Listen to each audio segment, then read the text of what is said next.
Good and Evil. Some books on Catharism have as titles The Heresy of Evil or The Heretics of Evil.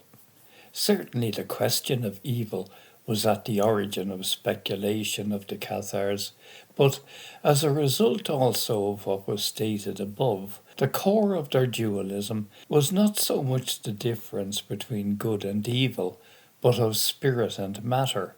It wasn't a question of ethics, it was an ontological question. No religion exists in which good and evil are not contrasted. Nonetheless, the distinction between good and evil is viewed as characteristic of Manichaeism, or perhaps of a simplistic and distorted notion of Manichaeism that circulated back then, given that the word Manichaeans even today sounds like an insult. The titles of the books mentioned above lean towards saying something unfair about just one of the two extremes, that of evil. In doing so, they almost give the impression that it deals with a satanic cult, as if evil was not quite present also in the Catholic view, where the church is back then perhaps not full of terrifying images of devils and hells. Nobody can deny that the Catholic Church had also always believed, and still believes, in the existence of Satan. It's enough to read their catechism. The difference lies only in this. The Catholic Church does not believe in him in any way as a creator. Rather, it believes that after the universal judgment, Satan will have, along with himself for eternity, the evil souls of the great majority of mankind, given that the ratio between damned and saved, hypothesized by, page 87, some theologians back then, was 1,000 to 3. In other words, for every 3 souls destined for paradise, 1,000 would end up in hell for eternity. We are speaking of a time when purgatory was not established yet. For the Cathar faith, on the contrary, at the end of time, all men will be saved.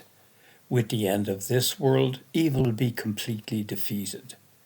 This doesn't mean that the principle of evil would disappear, but that it will have no more power over the spirit. So then, no soul will remain with Satan forever. At the end of time, all things will be reabsorbed into the two principles that they came from. Spirit will be returned to spirit, matter will return to matter. To define as the heretics of evil, those who have so bright and joyous an eschatological vision, who imagine a glorious future for all, seems to me not just a little ungenerous and unjust, but profoundly incorrect. Among the key words in Catharism, meaning to say which words or expressions characterize them, that only they used, one is without doubt the word good, so representative of them, as the Veronai writes, a sign of recognition in those times. The Cathars called their faith knowledge of good, intendenza de be in Occitan, and for that reason they should have been called the heretics of good. It's truly illuminating to reread the comedy, lingering on all the times that Dante uses this word. It is not always meaningful, but much more often when the noun is used. I give a few examples. There aren't any references to Catharism in I cannot say well, Ben, how I entered, but it is easy to say that there might be in, but to retell the good Ben discovered there. Or when Virgil says to him, and my words promise you so great a good, Ben. Also, when Dante asks where Farinata and Tagaio might be, who were so worthy, and all the rest whose minds were bent towards the good, Ben, it's probable enough that we're dealing with an allusion to Catharism, given that among the people mentioned they figure prominently. Certainly there is, to my mind, a reference to Catharism when Dante says, "Oh, that if my kind star or something better has given me that gift, Ben, that I not abuse it." Page 88. When Guido del Luca laments that in Romagna of good, ben, required for truth and for diversion, has disappeared. When Dante laments that the same thing is happening in Florence, where to live is day by day deprived of good, ben. God is often repeatedly defined as good, because God is the end towards which the quest for knowledge of good tended, that characterized the Cathars. God is the good of the intellect. It's true that the Catholics also define God as the supreme good, as Dante does too, but they would have trouble defining him as the good of the intellect. They appear nuanced, but these are what make the difference between the Catholic and Cathar conceptions.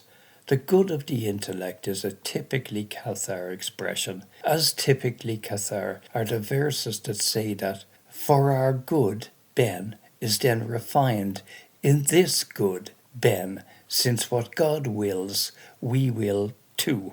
Paradise 20, 137 and 138.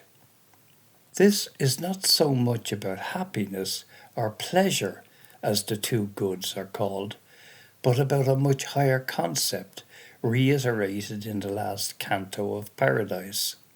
Whoever sees that light is soon made such that it would be impossible for him to set that light aside for other sight, because the good, ben, the object of the will, is fully gathered in that light.